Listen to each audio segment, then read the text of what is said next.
बच्चों, आप लोग कैसे हो? अच्छे हो? मैं भी अच्छी हूँ। चलिए, आज मैं आप लोग को ग्रामर पढ़ा रही हूँ, ठीक है? हिंदी व्याकरण। अब जैसे इंग्लिश में आप लोग पढ़ते हो नाउन, वैसे ही हिंदी में नाउन को क्या बोलते हैं? संज्ञा। नाउन को क्या बोलते हैं? संज्ञा। तो आज मैं आप लोग को संज्ञा पढ़ा रही हूँ। आप लोग को शायद 5th क्लास में पढ़ाए हैं, फिर भी मैं चाहती हूँ कि आपको पढ़ना, ठीक है? आपको आना चाहिए।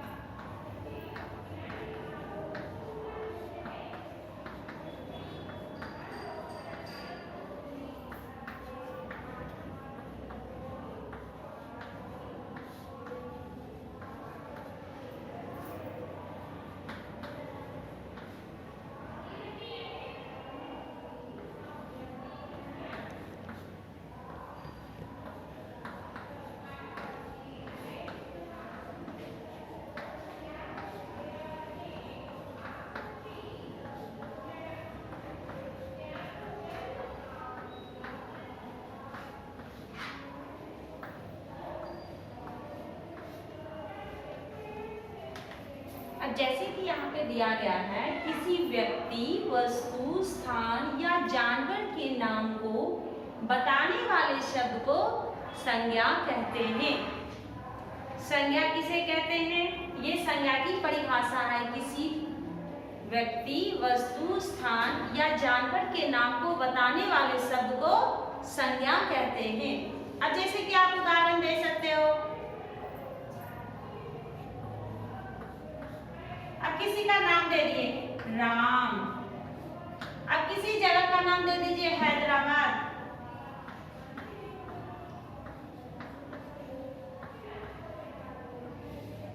अब जैसे कोई भी ग्रंथ, गीता हो, कुरान हो, बाइबल हो, किसी भी ग्रंथ का आप नाम यहाँ पे लिख सकते हैं।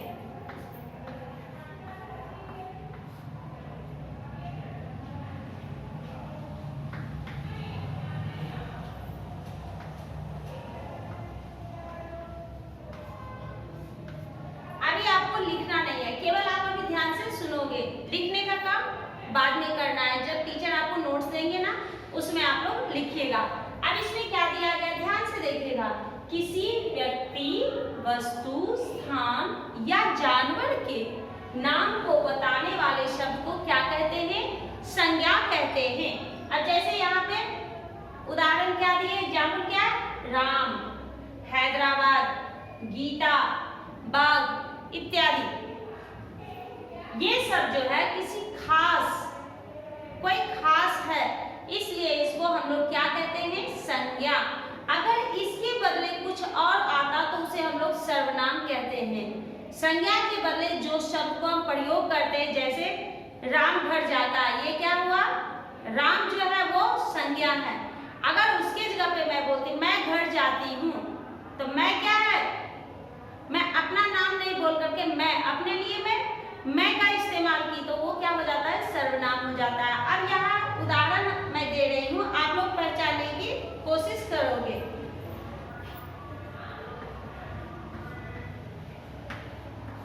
राम घर जाता है। अब यहाँ पे आप देखो कि संज्ञा क्या है, इसमें संज्ञा क्या है? राम। घर क्या है? वो भी संज्ञा ही है। घर क्या है? वो भी संज्ञा है, इसलिए इसको भी हम लोग राउंड अप कर दिए, यानी इसमें ये दोनों संज्ञा है। अब जैसे कि रहेगा मैं विद्यालय जाता हूँ,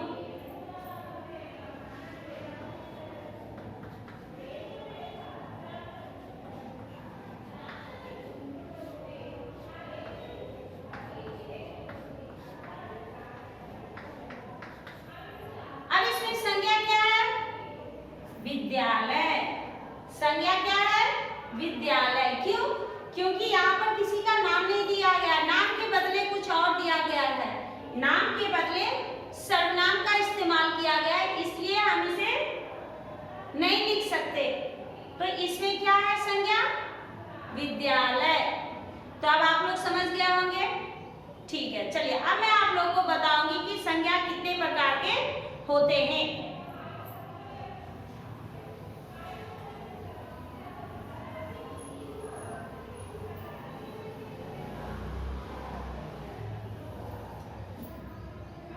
संज्ञा 5 प्रकार के होते हैं। संज्ञा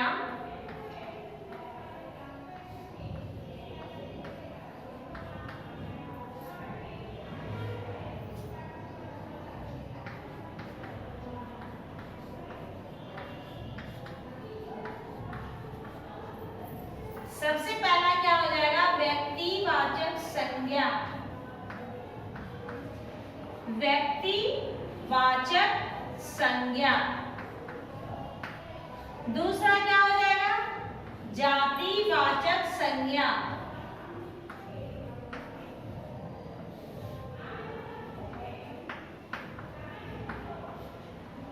तीसरा क्या हो जाएगा? भाववाचक संज्ञा। भाववाचक या गुणवाचक आप लिख सकते हो, ठीक है। भाववाचक संज्ञा। चौथा क्या हो जाएगा? समूहवाचक संज्ञा।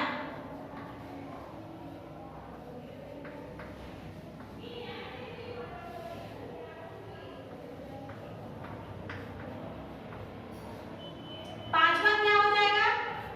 द्रव्यवाचक संज्ञा।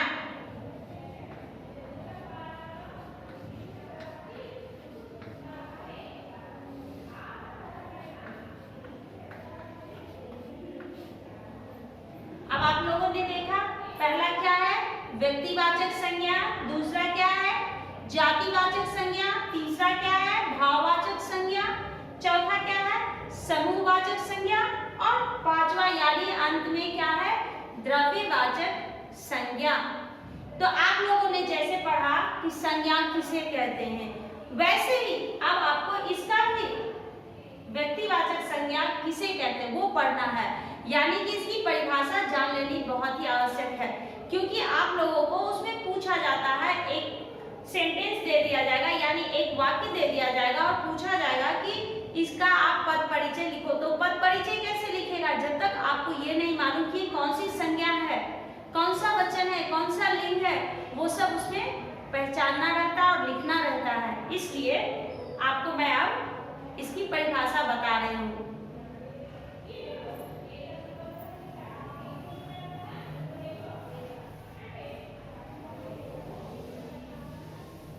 सबसे पहला क्या था?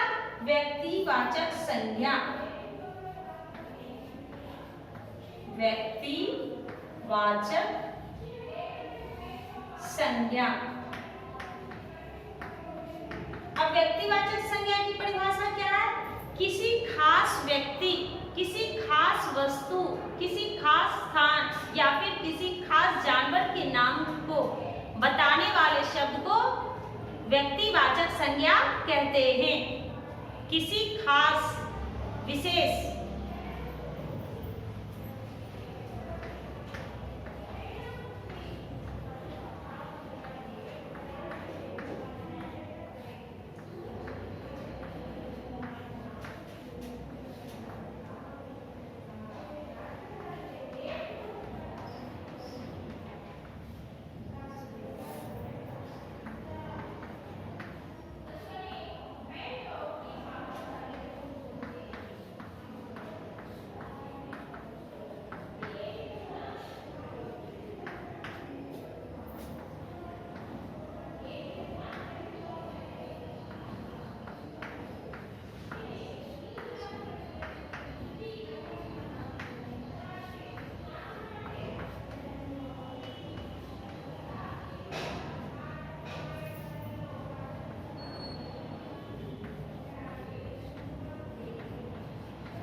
इसके बाद हम क्या देंगे, तिरुपति।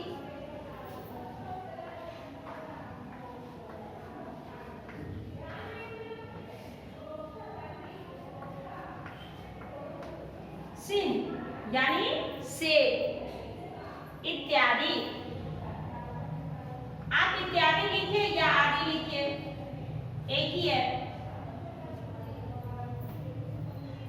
अब आप लोग यहाँ देख सकते हो कि किसी विशेष व्यक्ति, किसी भी विशेष वस्तु, विशेष स्थान या विशेष जानवरों का बोध होता हो उसे व्यक्तिवाचक संज्ञा कहते हैं। अब जैसे हमने यहाँ उदाहरण दिया राम, किसी खास व्यक्ति का नाम है राम। फिर रामायण किसी खास ग्रंथ का है। यहाँ पे मैंने किताब नहीं बोला, मैंने कहा रामायण। अगर किताब बोलेंगे तो जातिवाचक संज्ञा में आ जाएगा। क्यों? क्योंकि पूरी किताब की पूरी जाति का बोध हो रहा है। किताब में कोई भी किताब रह सकता है, लेकिन मैंने यहाँ बोला रामायण। फिर यहाँ है तिरुपति। तिरुपति एक दर्शनीय स्थान है। वहां पे एक ही तिरुपति क्या एक ही जगह का नाम है जो कि खास है। लोग वहां दूर दूर से आते हैं देखने के लिए, घूमने के लिए, पूजा करने के लिए। सिंह, शेर। शेर जो होता है वो जंगल का राजा होता है। शेर जो होता है वो जंगल का राजा होता है। सिंह एक ही है। कहने का मतलब क्या है, एक वो बहुत सारे हैं लेकिन सिंह का मतलब सिंह। यहाँ जानवर अगर मैं लिखती, यहाँ पे अगर जानवर लिख देती तो वो क्या हो जाता, जानवर की पूरी जाति का बोध हो रहा है। जानवर की जाति का ही बोध हो रहा है, उसमें कोई भी जानवर हो सकता है, लेकिन मैंने यहाँ एक जानवर का नाम लिखा, खास करके एक नाम लिखा है, इसलिए ये क्या हो गया आपका व्यक्तिवाचक संज्ञा। आप लोग को समझ में आ गया? अच्छी बात है, मैं इसे मिटा रही हूँ, ठीक ना।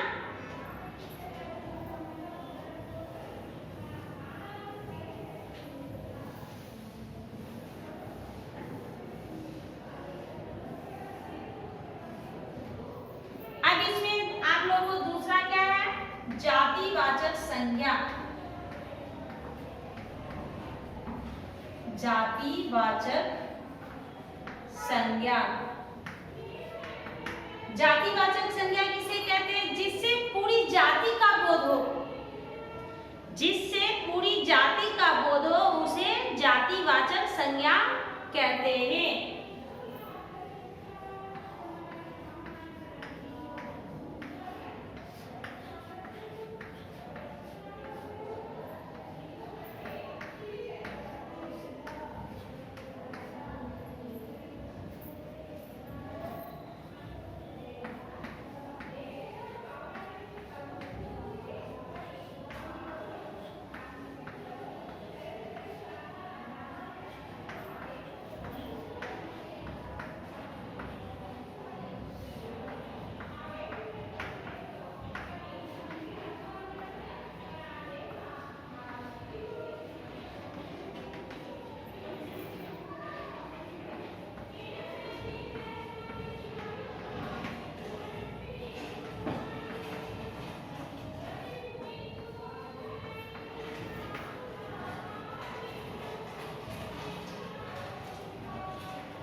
यहाँ देख सकते हो कि जिससे पूरी जाति का बोध हो उसे जातिवाचक संज्ञा कहते हैं। अब जैसे यहाँ पे मैंने उदाहरण में दिया है लड़का। लड़का यानी कोई एक नहीं, कोई भी हो सकता है, यानी कि लड़के की पूरी जाति का यहाँ बोध हो रहा है। लड़का यानी पूरी जाति का, लड़कों की जाति का बोध हो रहा है। फिर जानवर। जानवर में कोई एक जानवर का नाम तो मैं लिखी नहीं कि यह शेर है या गाय है, कुछ भी नहीं लिखे ना, इसलिए जानवर की पूरी जाति का बोध हो रहा है। फिर है पक्षी। पक्षी में भी कोई एक पक्षी नहीं है, पक्षी में भी किसी एक पक्षी का मैंने उदाहरण यहाँ नहीं दिया है, तो इसलिए ये क्या हो जाएगा जातिवाचक संज्ञा। यानी कि जातिवाचक संज्ञा में क्या है कि पूरी जाति का बोध होता है। उसमें जितने भी समूह में है, उस समूह में जितने भी हैं जानवर के पूरे समूह में, चाहे वो गाय हो या फिर बाघ हो, शेर हो, हाथी हो, भैंस हो, कुछ भी है वो सभी क्या आ जाएगा, जानवर, जानवर की जाति में आ जाता है। अब जैसे कि आप यहाँ पर लिखोगे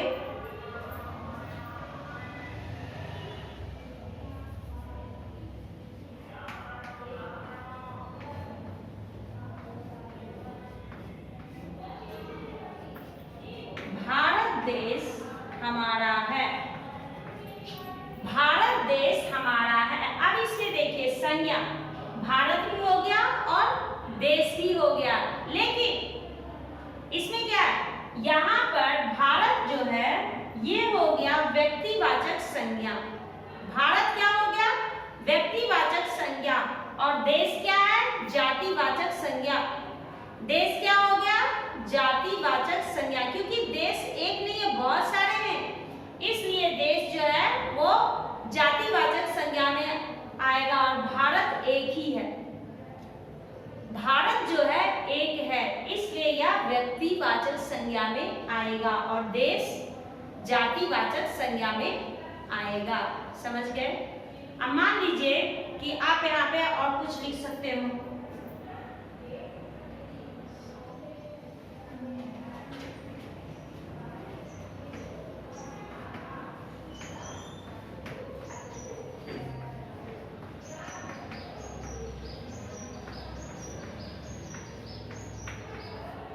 मैं गांव में रहता हूँ। गांव जो है वो आपका क्या हो गया, जातिवाचक संज्ञा। गांव क्या हो गया, जातिवाचक संज्ञा। अब आप लोग समझ गए होंगे, समझ गए जातिवाचक संज्ञा क्या है। किसी को कोई दिक्कत है? अगर दिक्कत भी हो तो आप लोग अंडरलाइन करके रख सकते हो, फिर बाद में पूछिएगा तो मैं बताऊंगी। ठीक है, तो अब आज आप लोग का होमवर्क क्या रहा, केवल इसको पढ़ना है। ठीक है, संज्ञा किसे कहते हैं और संज्ञा के भेद उसे पढ़ना है। दो भेद आज आपके टीचर ने आपको पढ़ाया, तो आप उसे पढ़िएगा। ठीक है, लिखने की आवश्यकता नहीं है, अभी केवल आप पढ़ोगे।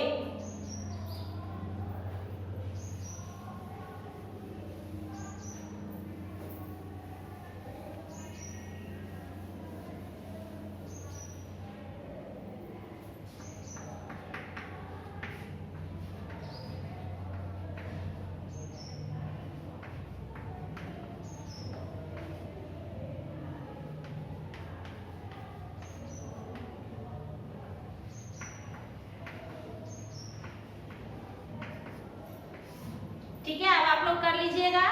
चलिए, अच्छी बात है। ध्यान से, संज्ञा किसे कहते हैं, संज्ञा के कितने भेद हैं, और उसमें से व्यक्तिवाचक और जातिवाचक, ये दो आपको आज पढ़ करके याद कर लेना है। ठीक है, अगली कक्षा में हम लोग फिर से मिलेंगे। धन्यवाद बच्चों।